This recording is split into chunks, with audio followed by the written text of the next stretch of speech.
사랑하는 세나 친구들 반갑습니다.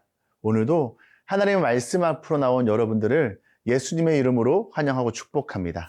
함께 말씀을 나눌 최성규 목사입니다. 이 시험 기간만 되면 평소에 거들떠 보지도 않던 책상 정리가 그렇게 하고 싶어지지 않나요? 안 보던 책도 반듯하게 꽂아두고 서랍에 안 쓰는 물건도 버리잖아요?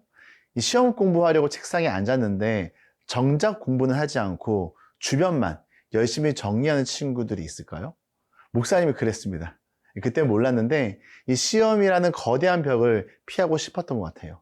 사실 살아가다 보면 학교 시험보다 더 크고 피하고 싶은 문제를 만날 때가 있는데요. 오늘 본문에서도 상상하기 어려운 적들이 이스라엘 백성에게 몰려옵니다.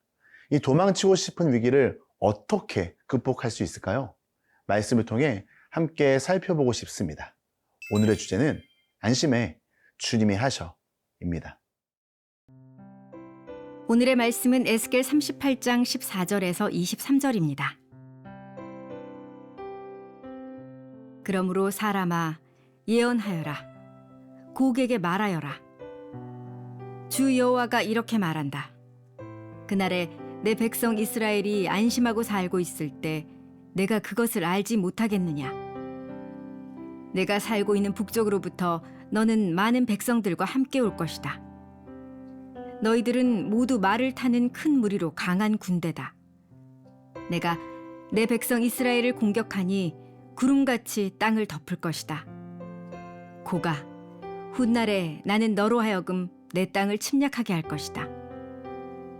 내가 그들 눈앞에서 너를 통해 내 거룩함을 드러낼 때 저 민족들로 하여금 나를 알게 하려는 것이다.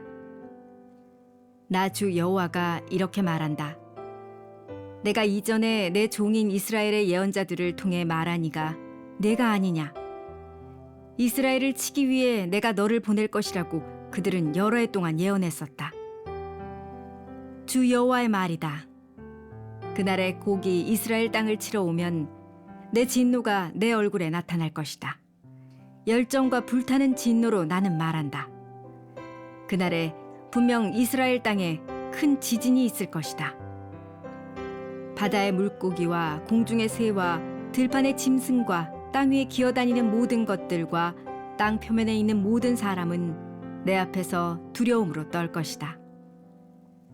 산들이 무너지고 절벽들이 넘어지며 모든 성벽이 땅에 쓰러질 것이다. 내가 곡을 대적해서 내 모든 산에서 칼을 부를 것이다. 주 여호와의 말이다.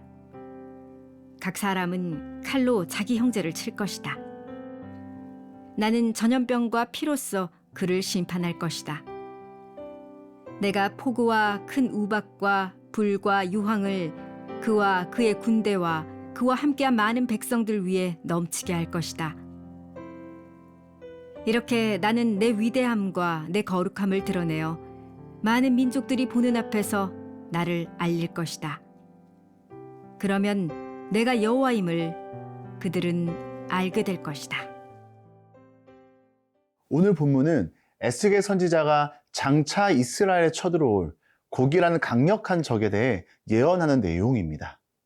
곡은 마곡의 왕인데요. 그가 셀 수 없는 많은 군대를 이끌고 이스라엘을 공격할 것이라는 말씀입니다. 그런데 이 말씀을 제대로 이해하려면 에스겔이 본 예언 속 이스라엘이 어떤 상황이었는지를 알아야 하는데요. 이 이스라엘은 오랜 전쟁과 폐허를 지나 이제 겨우 고향 땅으로 돌아왔습니다. 무너진 것을 재건하며 이제 좀 살만하다 한숨 돌리는 그 순간 곡이 쳐들어온 거죠. 아직은 스스로를 지킬 군대도 무기도 없는 상황인데요. 어마어마한 군대가 쳐들어온 것입니다. 성경은 마치 구름같이 땅을 덮을 것이라고 표현합니다. 이 사람의 눈으로 보면 도저히 이길 수 없는 절망적인 상황이죠. 그런데 여기 놀라운 반전이 숨어 있습니다. 16절 말씀 함께 읽겠습니다. 내가 내 백성 이스라엘을 공격하니 구름같이 땅을 덮을 것이다. 고가 훗날에 나는 너로 하여금 내 땅을 침략하게 할 것이다. 내가 그들 눈앞에서 너를 통해 내 거룩함을 드러낼 때에 저 민족들로 하여금 나를 알게 하려는 것이다. 곡은 이스라엘을 힘없고 만만한 나라라고 생각했습니다. 그러나 고기 알지 못한 사실이 하나 있죠. 하나님께서 이스라엘을 어떻게 부르시냐? 14절에 보니까 내 백성 이스라엘. 16절에서는요. 이스라엘이 사는 땅을 내 땅이라고 말씀하시죠. 고개 눈에는 이스라엘이 성벽도 없고 무기도 없는 힘없는 민족으로 보였지만 누가 함께 하셨느냐? 내 백성이라 부르시며 지키시는 살아계신 하나님이 그들과 함께 하셨습니다. 그리고 하나님은 곡의 군대를 무너뜨리면서 곡의 악한 계획을 오히려 하나님이 어떤 분이신지 드러내는 데 사용하십니다. 우리 삶에도요, 위기와 어려운 순간들이 찾아오죠. 도망치고 싶고 포기하고 싶을 때 우리는요, 기억해야 됩니다. 바로 그 어떤 문제도 하나님보다 크지 않다는 것을요. 내 눈에는 감당 못할 산처럼 보여도 그 모든 것이 하나님의 손 안에 있다는 사실을요. 오늘도 문제 앞에서 흔들리는 것이 아니라 그 문제보다 크신 하나님을 바라보는 우리 새나 친구들이 되길 축복합니다.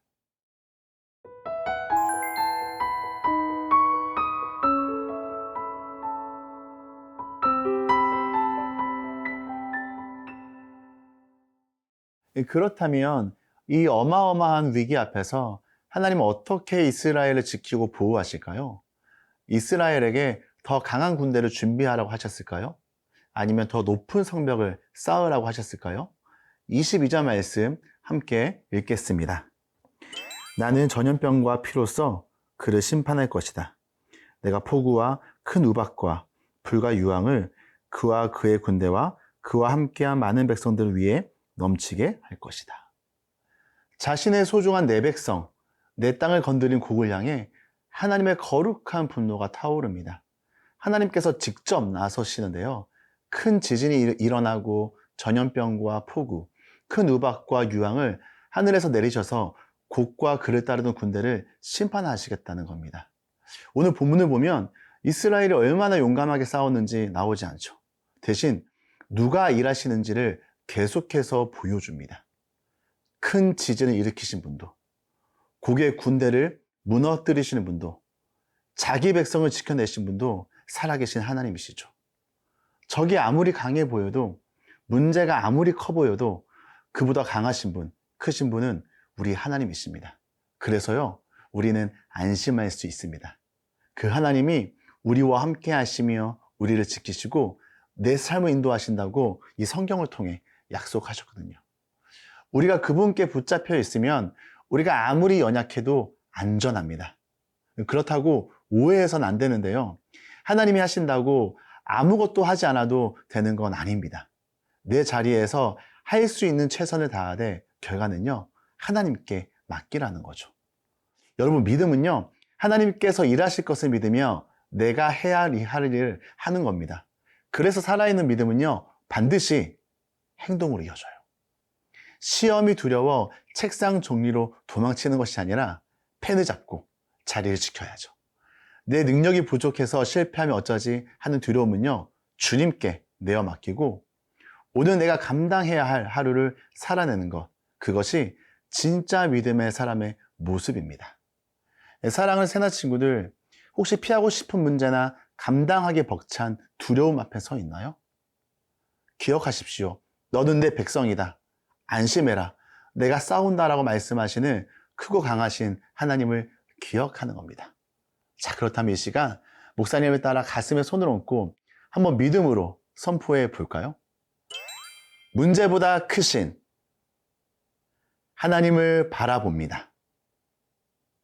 결과는 주님께 맡기고 오늘을 성실히 살겠습니다. 오늘 하루도 나를 위해 싸우시는 우리 하나님을 신뢰하며 담대하게 살아가는 우리 멋진 새나 친구들이 되길 예수님의 이름으로 축복합니다. 하나님 아버지, 크고 두려운 문제 앞에서 숨고 싶고 도망치고 싶었던 우리의 연약함을 고백합니다. 그러나 오늘 말씀을 통해 나를 내 백성이라 부르시며 친히 싸워주시는 크신 하나님을 보게 하시니 감사합니다. 이제는 두려움 때문에 피하지 않고 오늘 내게 주어진 삶을 믿음으로 성실하게 살아가도록 성령님 도와주세요. 예수님의 이름으로 기도드립니다. 아멘.